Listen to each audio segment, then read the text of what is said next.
Atos, capítulo 28. Versículo 1 logo. Atos 28, versículo 1. Olha, você que visita nessa noite, muito bem-vindos, tá bom? Uma alegria receber vocês aqui. Ter a certeza de que vocês amam a palavra de Deus. Porque quem vem para essa igreja é porque ama a palavra de Deus.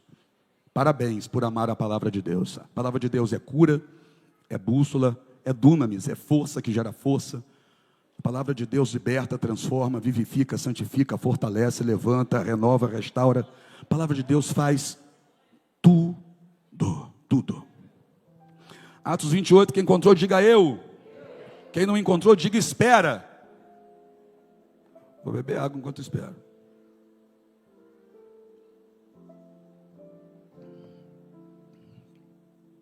Dá um dó maior aí, maestro.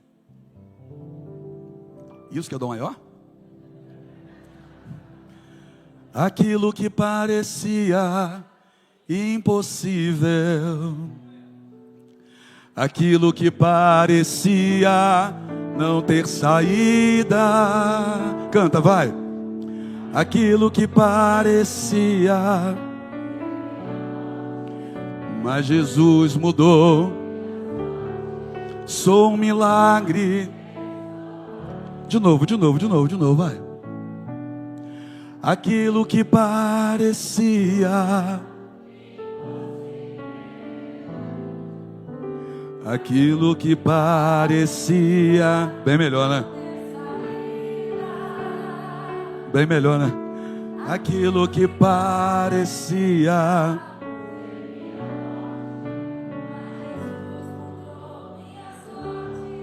sou um milagre, estou aqui. Era para te matar, não te matou. Te feriu, mas não te matou. Te feriu, mas o Deus que permitiu tem poder para te sarar. Olha para quem está do seu lado e diga assim: ó, melhora o seu semblante, porque era para te matar, mas não te matou. Você está vivo, você está viva.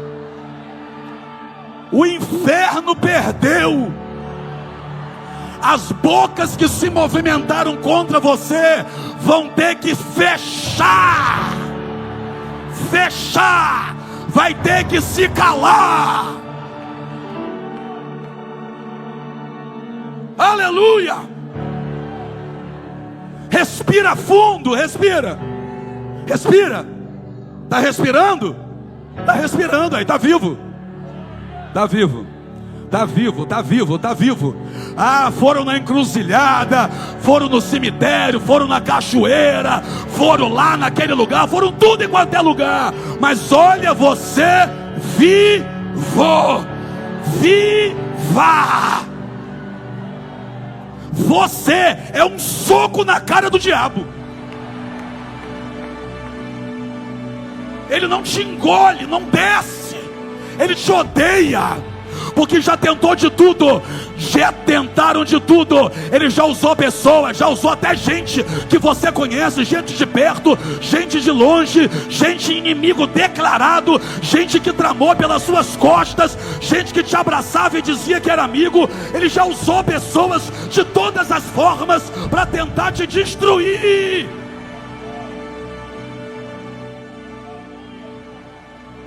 Eu sei que a pancada foi forte. Eu sei que você não queria estar com um nódulo aí. Eu sei que você não queria estar enfrentando um câncer. Você não queria isso. Apóstolo, então por que eu estou... Se eu estou na presença de Deus, Deus permitiu. Mas permitiu para quê? Daqui a pouquinho você vai saber. Alguém olhou para você e disse assim, ó, para ela acabou.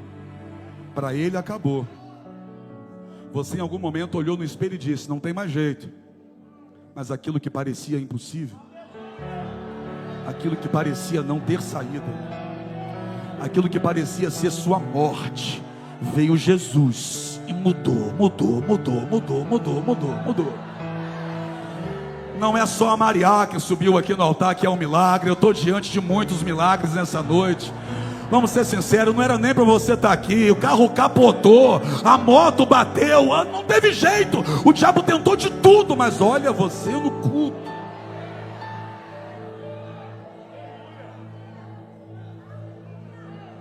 Era para te matar, não te matou, te feriu, mas ele vai te curar.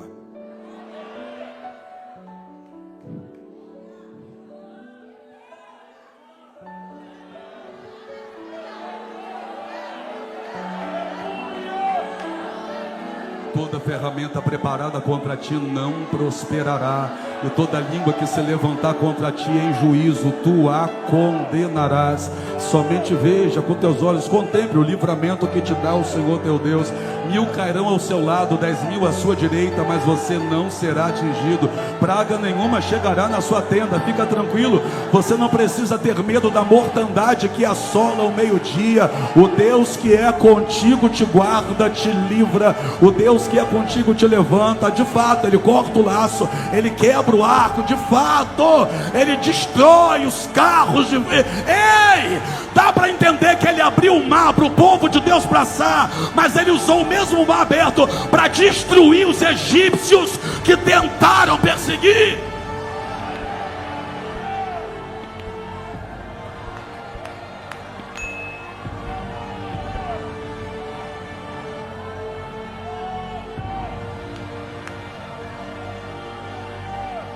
Cura, Senhor, cura, cura agora, Senhor, cura agora. Cura agora, Senhor, cura. Cura. Passa com a cura no meio da igreja, no meio da igreja, passa, Senhor. A casa é tua, quem manda aqui é o Senhor que governa a nossa vida. Toca em pessoas aqui agora, nódulos vão sumir agora. Quem entrou aqui sentindo dor, seja curado agora. O dor, desapareça em nome de Jesus. Desapareça a dor em nome de Jesus. Olha aqui para mim, Jesus disse em Marcos 16, a partir do versículo 15. Se você quiser a sua Bíblia, abrir a sua Bíblia, está escrito aí. Marcos 16, 15 diz assim, Marcos 16, 15: ide por todo o mundo, pregai o evangelho a toda criatura. Quem crer e for batizado será salvo, quem não crer será condenado. Estes sinais seguirão aqueles que crerem. Em meu nome falarão novas línguas, em meu nome expulsarão demônios, em meu nome pegarão nas serpentes. Se beber alguma coisa mortífera, não lhes fará dano algum. Porão a mão sobre os enfermos e os curarão. O que é isso? Se os sinais têm que seguir aqueles que acreditam, então vai acontecer sinais aqui dentro. Que aqui tem um povo que acredita, aqui tem um povo que crê. Deixa eu ver quem crê. Então chuta essa enfermidade, pisa na cabeça da serpente. Aleluia! Seja curado, seja liberto, tenha a sua vida transformada. O que é isso, rapaz? Isso aqui não é movimento. Movimento é inimigo do avivamento. Por quê? Porque movimento parece avivamento, só que não tem a presença do Deus que transforma vidas. Aqui não é movimento, aqui é avivamento. Quem toca é Ele, quem faz é Ele, quem cura é Ele, quem liberta é Ele, quem restaura é Ele. Oh!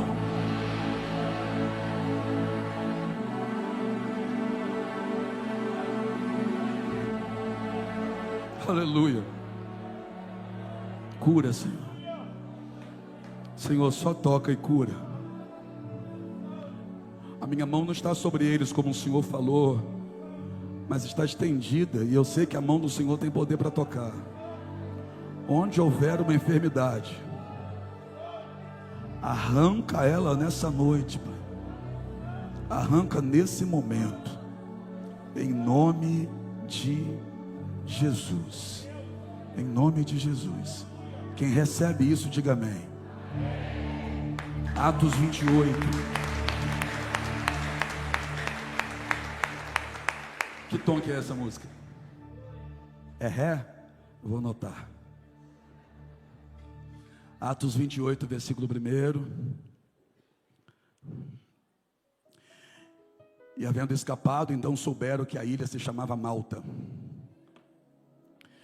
E os bárbaros usaram conosco de não pouca humanidade, porque acendendo uma grande fogueira, nos recolheram a todos, por causa da chuva que caía, e por causa do frio.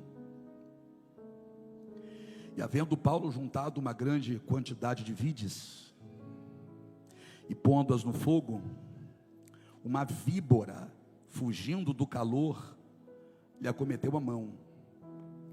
E os bárbaros, vendo-lhe a víbora pendurada na mão, diziam uns aos outros: certamente este homem é homicida, visto como escapando do mar. A justiça não o deixa viver. Mas, sacudindo ele a víbora no fogo, não sofreu nenhum mal. E eles esperavam que viesse a inchar, ou a cair morto de repente. Mas tendo esperado já muito, e vendo que nenhum incômodo lhe sobrevinha, mudando de parecer, diziam que era um Deus. A opinião de muita gente vai mudar. Senhor Deus, a tua palavra é viva, é santa, é poderosa, penetra e não volta vazia, produz a causa para a qual o Senhor mesmo a envia. Os nossos ouvidos se abrem, a nossa mente nesse momento deseja ser alcançada, e o nosso coração está quebrantado. Transforma vidas aqui hoje, Pai. Opera também no meio da palavra, fala, teus filhos ouvem, em nome de Jesus, amém? Pode se assentar. O que eu vou fazer hoje é dar continuidade, porque há poucos dias aqui falei sobre essa ocasião na vida de Paulo, quando ele estava preso,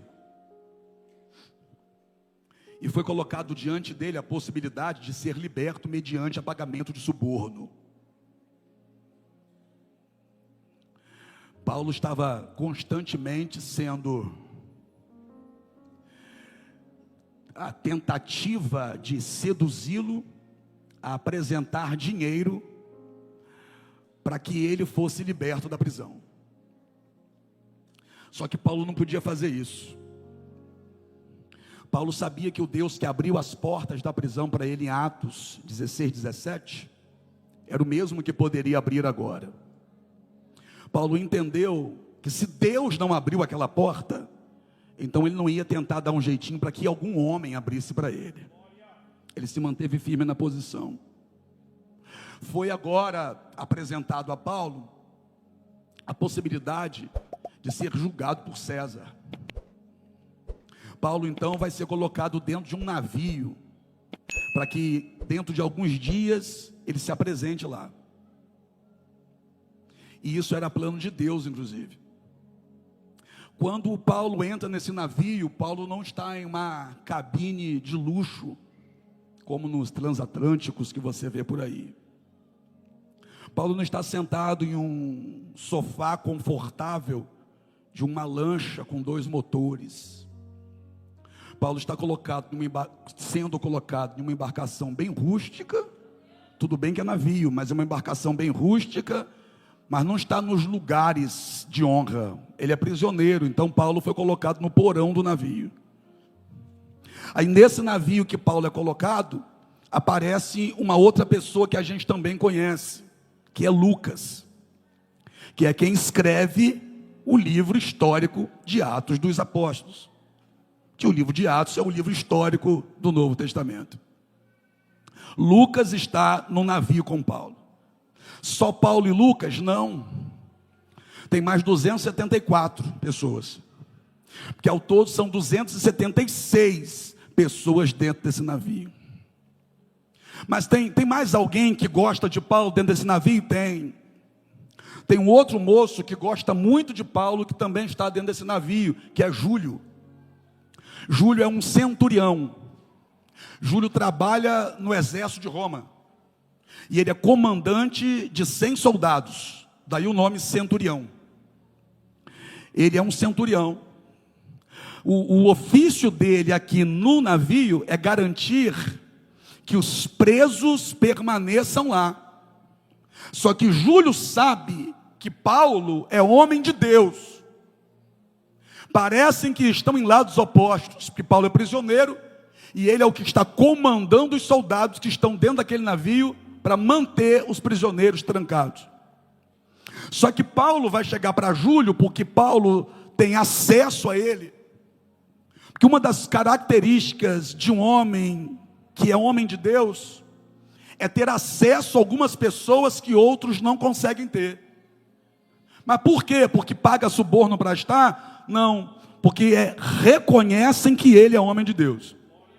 Então Júlio reconhece que Paulo é homem de Deus, e ele ouve Paulo. E Paulo diz assim: não vai ser bom navegar agora. Está se levantando uma tempestade aí, isso vai ser perigoso. O centurião ouve Paulo e vai falar com o capitão do navio. Só que o capitão do navio já tem todo o plano de viagem. O capitão do navio com certeza já recebeu as informações necessárias para recolher a âncora e começar a navegação. O capitão do navio, quando recebe a informação por intermédio do centurião, ele diz: vamos navegar assim mesmo. Porque ele acredita mais nas informações que ele tem do que na revelação que Paulo carrega. Eu vou dizer de novo. Ele acredita mais nas informações que ele tem do que na revelação que Paulo carrega. E aí vai navegar. Quando chega no meio lá do mar, começa a soprar um vento diferente, que é o vento euroaquilão, que é o vento que pega tudo que está em cima e empurra para baixo, diferente do furacão, que pega o que está embaixo e joga para cima. Se levanta esse vento, o céu fica negro, não se sabe mais se é dia, se é noite, bate um desespero. 15 dias navegando, a situação está terrível. Lucas, quando escreve, eu estou resumindo, Lucas escreve assim: fugiu de nós toda a esperança de nos salvar. Estou falando de 276 homens, perdão, 275. 275 homens que estão apavorados. 275 homens que estão dizendo: nós vamos morrer. Não tem mais jeito para a gente, acabou para a gente. Só que tem um lá no porão, um dos prisioneiros, o nome dele é Paulo. Paulo está no porão. Se Paulo está no porão e é prisioneiro, então a porta está fechada. A porta do porão está fechada, mas o céu está aberto sobre a vida de Paulo. Eu vou falar para alguém que está chorando porque algumas portas se fecharam: deixa a porta da terra se fechar. O que importa é que a porta do céu vai estar aberta na tua direção. A porta do porão, que é prisão, está trancada, mas se abre o céu sobre Paulo.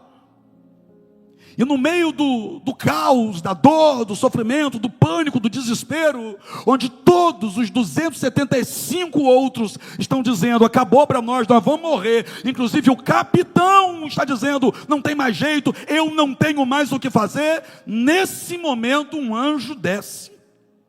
Só que o anjo não desceu na cabine do capitão. O anjo não desceu na sala de descanso do centurião.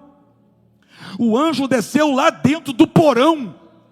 O anjo foi lá dentro do porão. O anjo do Senhor, Deus em forma de anjo, manifestação teofânica. Aí Paulo levanta a voz para falar com as pessoas. Por quê? Porque Paulo percebe que estão todos desesperados, dizendo: todo mundo vai morrer, não vai ter jeito. Só que Paulo levanta a voz e diz assim: calma, calma, fiquem em silêncio. Fiquem tranquilos. Tranquilo como? Há dias que eles não sabem nem o que é dia e o que é noite. A água está quebrando o navio. As ondas estão gigantescas. O vento é forte demais. Aí grita Paulo no meio daquele caos todo: calma. É louco? Calma. Porque essa mesma noite, o anjo de Deus, de quem eu sou, esteve comigo e me disse que nenhum de nós vai morrer. Olha para alguém e diga assim: ó, era para te matar, mas Deus vai te poupar. Era para te destruir, mas Deus decidiu te abençoar. Era para acabar com você, mas Deus decidiu te socorrer. O capitão que tinha informação, agora está desesperado. E o Paulo que tem a revelação, está tranquilo e comendo pão. Paulo ainda diz assim para ele: comam alguma coisa, porque vocês já estão sem comer há dias. Comam alguma coisa, porque nenhum de nós vai morrer. Então vamos lá. O capitão tinha informação, mas Paulo tinha revelação. Eu não vivo de informação. Se qualquer um de nós no século 21 tentar viver de informação, a gente morre antes da morte chegar. Como assim? A gente adoece e entra na depressão. Liga a tua TV de manhã e vive de informação. Liga a tua TV depois do culto, vai lá e bota no Fantástico e vive de informação. Se você tentar viver de informação, entra nos sites de notícia e tenta viver de informação. Se você tentar viver de informação, você entra em depressão. Mas nós não fomos chamados para viver de informação. Nós somos chamados para carregar uma revelação. O que é isso? Eu estou pregando para gente que vai sair daqui hoje carregando uma revelação. Vamos lá. Lá fora, o mundo quer te matar através da informação, mas hoje Deus vai te levantar através da revelação. Então olha para o teu irmão e já solta a primeira para ele. Diz assim, ó: calma. Mas após está tudo dando errado. Calma. Mas o vento está contrário. Calma. Mas o mar está alto, está grande. Calma. No meio do caos, Paulo ouviu Deus falar com ele. Cuidado para o barulho das ondas não acabarem obstruindo os seus ouvidos. Cuidado com o barulho do vento não te tornar insensível àquilo que Deus quer te dizer.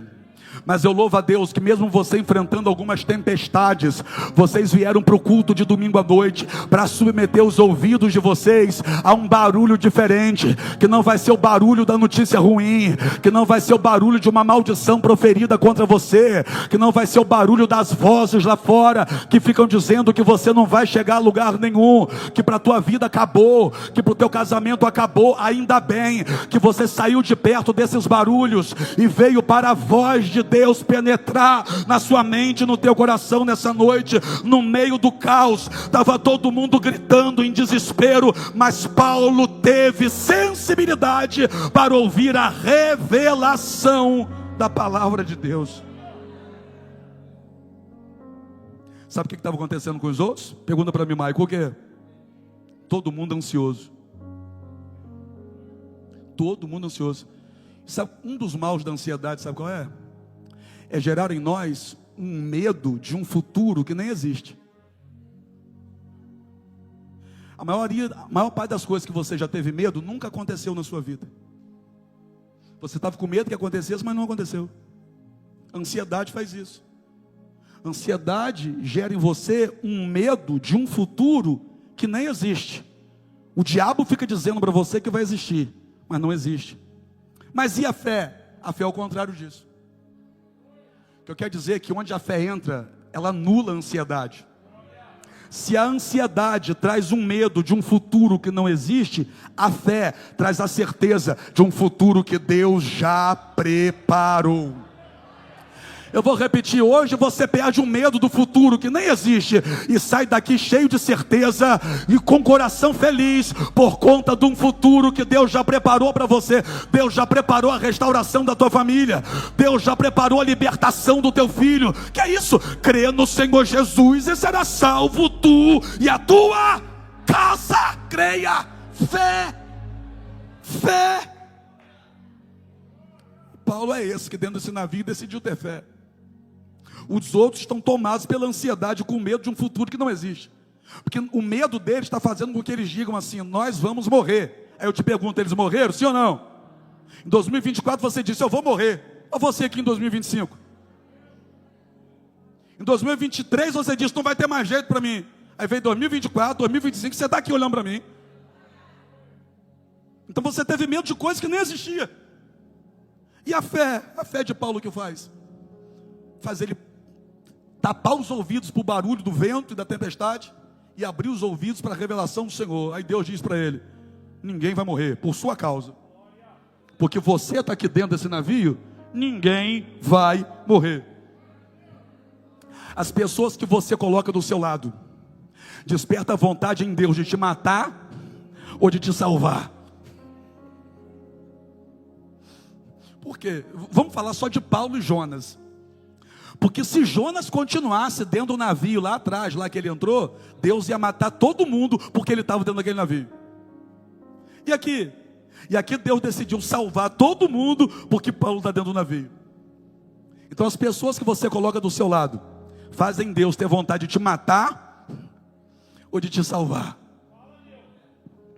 É para você levar o exercício para casa. Pensa depois e responda para o espelho. Deixa eu voltar para cá. Porque Paulo entregou a revelação completa. Como assim? O que ele ouviu de Deus? O que ele ouviu de Deus foi o seguinte: ó, ninguém vai morrer por sua causa, mas tem um detalhe: o navio vai quebrar. E é muito louco isso. Porque eles estão dentro do navio. Está todo mundo dentro do navio, os 276. E Deus vai dizer para Paulo, e Paulo vai dizer para eles: ó, gente, ninguém vai morrer, mas o navio vai afundar. Oxi! Porque eles estão se apoiando na estrutura do navio. Aí vem Deus e diz para Paulo: aquilo no qual eles se apoiam vai afundar. Você acha que eles queriam perder o navio? Claro que não. Porque eles acham que eles só estão vivos até agora porque o navio ainda está inteiro. Eles estão atribuindo o fato de estarem vivos até o presente momento à estrutura do navio. O medo deles é que o navio se quebre, porque na cabeça deles, se o navio quebra, a gente morre. Mas no coração de Deus, eu vou quebrar o navio para salvar eles. Não, você não pegou. Você não pegou. Dá para você entender que Deus não fez só o navio afundar. Deus fez o navio se despedaçar. Se Deus deixasse só o navio afundar, eles afundariam juntos, agarrados na estrutura do navio. Então deixa eu te dizer uma coisa: tem hora que Deus tem que quebrar a estrutura todinha, para você não ter mais onde segurar. Porque se você continuar agarrado a esse navio, você afunda com ele. Vai afundar o navio, Paulo. O navio vai se quebrar todinho, ele vai dar em algumas pedras. E aí, depois que Paulo entrega isso, eu fico imaginando a turma olhando para Paulo, pensando: o que ele tomou essa noite? Porque está dando tudo errado. Ele vem falar para a gente que a gente não vai morrer. Aí de repente o navio bateu em pedras. Bateu em pedras e começou a quebrar todinho, se desfazer. Irmão, não ficou um pedaço do navio inteiro. Entenda uma coisa agora: todos os 276 caíram na água. Você consegue ler no texto comigo que estava frio? Eles estavam dentro do navio, irmão. Quem sabe abrigados de alguma maneira, encostados uns nos outros, para se aquecer. Só que agora, no meio de uma madrugada, onde tem chuva, vento forte, mar revolto, todos eles caem na água.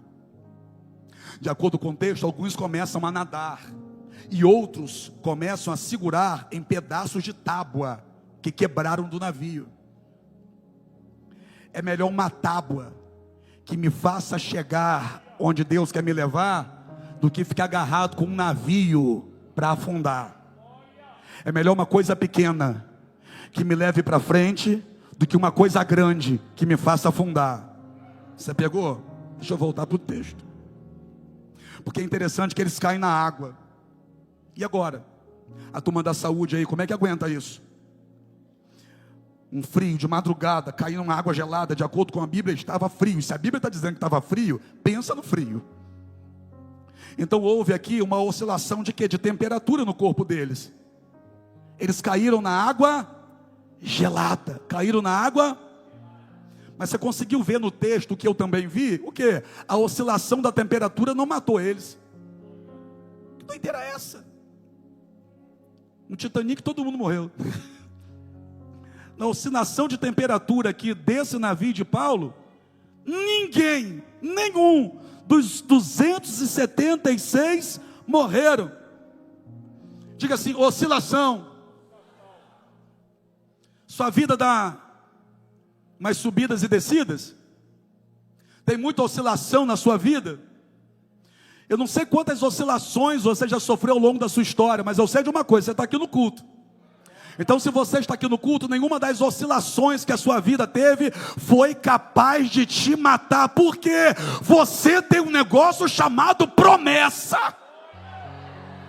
Você já caiu, já levantou, já caiu, já levantou, e hoje está aqui no culto. O que é isso? Promessa. Verão veio aí, você oscilou, mas está aqui na igreja. Promessa. Aí chegaram na ilha. E quando eles chegaram na ilha, eu não sei se eles gostaram muito de saber o nome da ilha, não. Porque quando eles chegam na ilha, eles descobrem o nome da ilha. E o nome da ilha, ó, Ilha de Malta. E qual é o problema? O problema é esse. A ilha que eles chegam. Ilha de Malta, é onde moravam os bárbaros. Uma turma que dava bom dia com um soco no olho, e agora? Como é que chega numa ilha onde a fama de quem lá habita é de perversidade? Você imagina agora, eles saem da água todos molhados, e quando eles chegam na ilha, eles descobrem que a ilha é a Ilha de Malta. O que passa na cabeça dos 275? Vão morrer de qualquer jeito. Não vai ter jeito, de qualquer forma a gente vai morrer. Só que eles estão andando com um Paulo, que carrega uma promessa acerca da vida dele e da deles. Quando eles chegam na ilha, para surpresa dele, eles descobrem que tem uma fogueira acesa. O que esses bárbaros estão fazendo de madrugada na beira do mar, com uma fogueira acesa? E como é que essa fogueira pode estar acesa se está chovendo? Como é que acende uma fogueira na beira-mar, debaixo de chuva, e ela continua acesa? É interessante que antes deles chegarem ali, de acordo com como está posto o texto, faz a gente entender que quando eles chegam, a fogueira já está acesa. Então, antes deles chegarem, Deus já havia providenciado o que eles precisam. Antes de você vir para o culto, Deus já sabia o que você precisava ouvir. Antes dessa dor chegar na sua vida, Deus já sabia que você ia precisar do remédio para ela. E é nesse momento que eles chegam, se colocam ao redor da fogueira. Eu não estou falando de 5 pessoas com um violão na mão, um carrom debaixo das pernas, um raminho de coisa aqui na orelha para depois ficar mordendo. Não! Eu estou falando de 276 homens. Pensa no tamanho da fogueira. Consegue imaginar uma fogueira que aqueça 276 homens debaixo de chuva, em uma noite fria, que estão saindo de dentro da água, e detalhe, cansados, exaustos. Imagina o tamanho da fogueira. Eu tenho certeza que até hoje você sempre imaginou uma fogueira pequena, mas quando a gente para pensar em quem Deus é, a gente começa a aumentar as coisas que a gente estava pensando. Eu não imagino fogueira pequena, porque o tamanho do meu Deus é grande, meu Deus é poderoso. E eram 276 pessoas. Deus sabe o tamanho daquilo que eu preciso. Eles estão se aquecendo ao redor da fogueira. É o caminho para a gente fechar. Porque quando Paulo vai pegar pedaços de madeira, pau, galhos, para colocar na fogueira, você sabe o que acontece: uma víbora, uma serpente, uma cobra pica a mão de Paulo. A serpente picou a mão de Paulo. Picou a mão de quem? Mas gente, 276 homens vai picar a mão de Paulo. Mas que doideira é essa? Tem coisa que parece que é mandada para você, não tem? Tem coisa que parece, você já teve a impressão de estar com um alvo nas costas colado? Está todo mundo mirando em você? Como é que pode uma coisa dessa? Tem 276 só que saíram do navio, fora os bárbaros que estão na ilha, que estão ali junto. Então tem quase 300 pessoas aqui no texto, gente.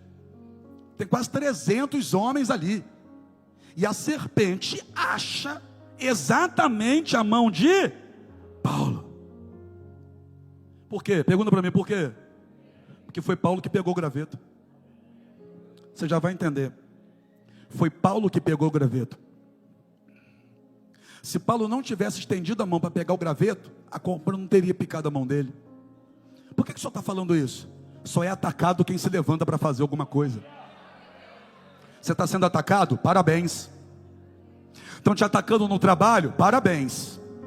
Estão te atacando na parentela? Parabéns. Lá no bairro onde você mora estão te atacando? Parabéns. Que só recebe ataque quem se levanta para fazer alguma coisa que os outros não estão fazendo. Tem 276 homens molhados que também precisavam. Mas você consegue entender que os 275 que também precisam não se levantam para fazer? Agora você imagina os 275 olhando para Paulo dizendo assim: aí, agora ele morre. Porque os bárbaros falaram isso. Você acha que os outros também não falaram? Não. Porque na cabeça deles Paulo era só um prisioneiro daquele navio. Vai morrer, vai morrer, vai morrer. Sabe o que é isso? Quem não se levanta para fazer, fica torcendo que você quebre a cara quando você se coloca para fazer. Nunca faz nada. Aí quando você se levanta, fica querendo que você caia. Nunca toma atitude para mudar de vida. Aí quando você decide se levantar para mudar de vida, aqueles que estavam do seu lado, que não fazem nada, ficam com raiva de você. Ficam com ódio de você. Só porque você se levantou para fazer. E os bárbaros que conhecem a ilha? Os bárbaros que conhecem a ilha, quando viram a serpente na mão de Paulo pendurada, eles disseram assim: rapaz, esse homem deve ser um homicida. Porque o mar já tentou matar ele. Ele se livrou do mar e agora a serpente pica. Tem alguma coisa errada com esse homem. Esse bicho deve ser muito ruim. E eles estão dizendo assim, ó, agora ele vai inchar e cair. E o texto está dizendo que eles ficaram esperando isso. Marco, ninguém foi até Paulo para tirar a serpente da mão dele. Ninguém foi até Paulo, Júlio, para dizer assim, ó, fica aqui, deixa eu te ajudar, peraí, vamos fazer alguma coisa. Ninguém se levantou para ajudar, mas ficaram ao redor assistindo a serpente pendurada na mão de Paulo. Está parecido com o século 21, Bruna, porque a pessoa sofre um acidente de carro, o carro que vem atrás faz o quê? Na hora pega a câmera para filmar, ao invés de correr até o carro para socorrer. A turma que estava ao redor de Paulo, ao invés de tentar socorrer Paulo, ficou olhando para Paulo, e olha a expectativa deles. Agora, ou ele vai inchar, ou ele vai cair de repente. Mas uma coisa eles sabiam: alguma coisa vai acontecer de ruim com ele. Pergunta para mim por quê? Porque eles conheciam o veneno daquela serpente. A ilha era deles, eles conheciam aquela serpente. Se eles estão dizendo que Paulo vai inchar e cair, é porque eles já viram isso acontecer na vida de alguém. Só que a derrota que viram acontecer na vida de alguém não vai se repetir na sua vida.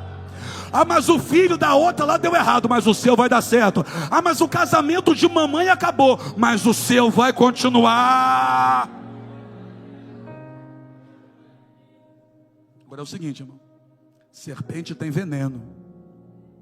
E se os bárbaros estão esperando que Paulo incha, então eles sabem que aquela serpente era venenosa.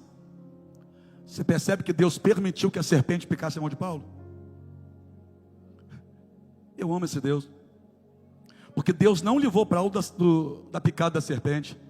Apóstolo, o senhor ama Deus por isso? É. Deus não livrou Paulo da picada da serpente, e eu amo Deus por isso. Por que o senhor ama Deus por isso? Porque Paulo saiu dessa história muito mais forte do que era antes. Se isso não acontece com Paulo, na visão dos bárbaros, sabe quem seria Paulo? O prisioneiro do navio que acabou de quebrar. Aí Deus permite que uma serpente pique a mão dele. E eu gosto, porque o Deus que permitiu a picada interrompeu o efeito do veneno.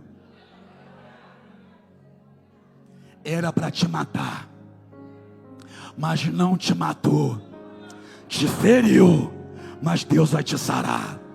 Eu vou repetir: era para te matar, não te matou. Te feriu, porque a picada existiu, mas o veneno não vai te matar. O que os bárbaros estão pensando é o seguinte: agora ele para. Não parou. Deixa eu trazer isso para você, senão não faz sentido eu pregar. Esse veneno que lançaram contra você não vai te parar. Essa palavra de maldição que proferiram contra a sua vida, esse veneno não vai te parar, não vai te destruir, não vai te matar, não vai te derrubar. Você vai continuar de pé. Você vai confundir o inimigo. Confundir. Você imagina essa serpente? A serpente pica a mão dele, lança o veneno no organismo dele. E agora? Paulo vai assim no fogo, ó, no meio do fogo, ó, e fez isso aqui, ó. Paulo balançou. Diga aí, balançou. Está na hora de você fazer o que nunca ninguém fez. Ah, mas falaram mal de mim. Faça o que nunca ninguém fez. Ah, mas estão me perseguindo. Faça o que nunca ninguém fez e viva como nunca ninguém viveu. Vamos falar de alguns venenos?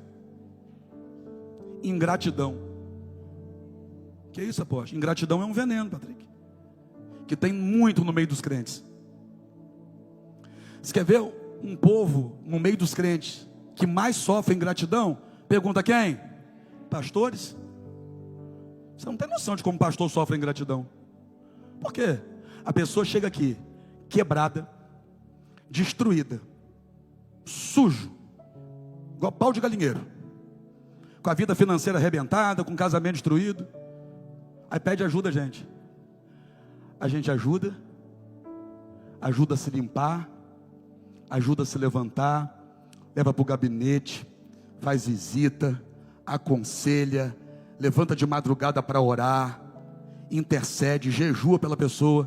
Quando a pessoa melhora, é porque o meu tempo aqui acabou.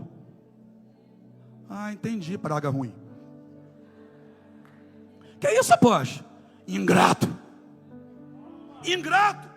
E o que é ingratidão? Veneno. Agora imagina se a gente, pastor, deixar o veneno parar a gente. Ah, mas não machuca? Não. Fere, mas não mata. Eu vou repetir. Fere, mas não mata. Por quê? Porque Deus neutraliza o poder do veneno. Apóstolo, o que determina então a nossa vitória? O que determina a nossa vitória é quanto veneno você suporta sem cair. Porque veneno sempre vai ter. Eu não vou pintar um negocinho bonitinho para você, não. Veneno sempre vai ter. Vai ter gente falando mal de você. Vai ter gente falando que seu nariz é torto. Tudo bem que alguns são. Vai ter gente falando que sua orelha é grande. Vai ter gente falando que você está gordo, que você está magro. Vai ter gente falando que você é amostrão. Vai ter gente falando que você é um pobre coitado. Vai ter gente falando que você está roubando. Vai ter gente falando que você mentiu. Vai ter gente falando que você não é o que parece ser. Vai ter gente falando. Na sua família vai ter gente te criticando. No seu local de trabalho vai ter gente querendo puxar o teu tapete para ganhar promoção nas suas costas. Apóstolo, mas isso não vai parar? Não. Mas não vai parar. Por quê? Porque desde o Éden a serpente trabalha. Eu vou repetir. Desde o Éden serpente trabalha. Só que é o seguinte, quando a serpente tentou pegar um homem chamado Paulo de Tarso, ela se deu mal, porque Paulo está preparado para a serpente que tenta acabar com a vida dele. Preparado como? Mete ela no fogo. Olha para o teu irmão e diga assim para ele: você não vai parar. Disseram que você é feio, mas você não vai parar. Disseram que você é meio estranho, meio esquisito, mas você não vai parar. Eu sei que você é feio, dá um trapa nisso aí. Mas disseram que para você não tem jeito, mas você não vai parar. Pergunta para mim por quê? Deus investiu muito em você para você parar por causa de veneno de algumas cobras. Ah, eu vou falar isso aqui de novo. Eu vou falar isso aqui de novo. Deus investiu muito em você para você dizer que vai parar por causa de veneno de algumas cobras. Deixa, é a natureza dela. A natureza dela é picar e lançar veneno. E a sua natureza é ficar de pé e pisar na cabeça da serpente.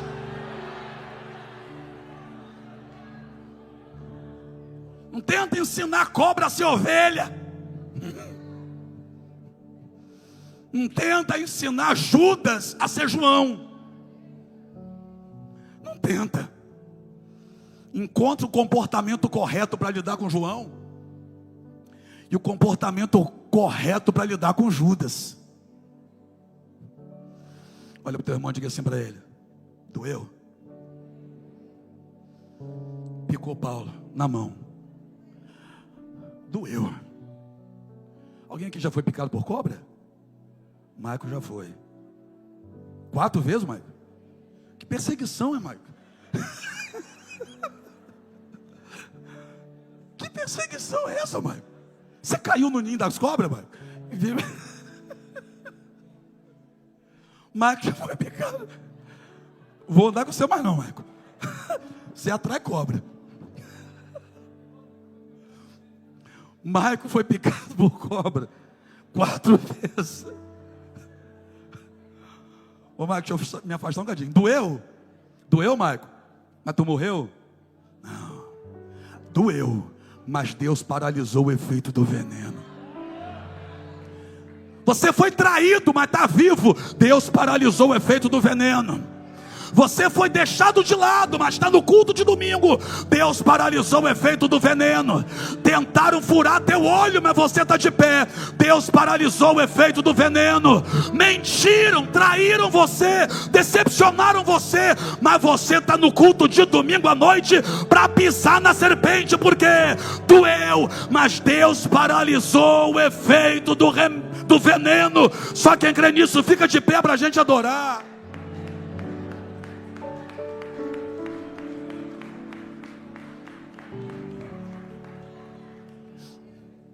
O veneno não vai fazer efeito em você. Quando chegar alguém para você e falar assim: ó, fulano falou isso, isso e isso de você, fica ligada, o que é isso? É veneno. Porque Deus abomina aquele que semeia discórdia entre os irmãos. Isso é veneno. Isso é veneno. Fica ligado. Já diga para essa pessoa assim, ó: ah, não tem problema não. Não tem, não? É. Porque quem vem te trazer esse recado está doido para ver o seu semblante cair. Mas quem está esperando ver você cair, vai ver você de pé. Dá uma ajeitada nesse esqueleto aí, você está meio desengonçado. Dá uma ajeitada. Levanta essa mão para dar glória a Deus direito. Tinha muita gente que esperando a tua queda.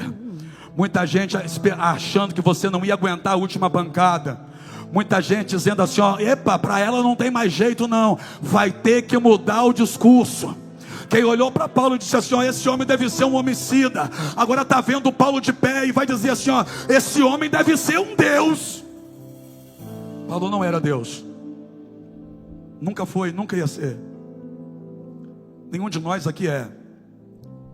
O que eles não estão entendendo é que tem um Deus que sustenta Paulo de pé, mesmo quando o veneno vem para matar. Vamos adorar ao Senhor, vamos.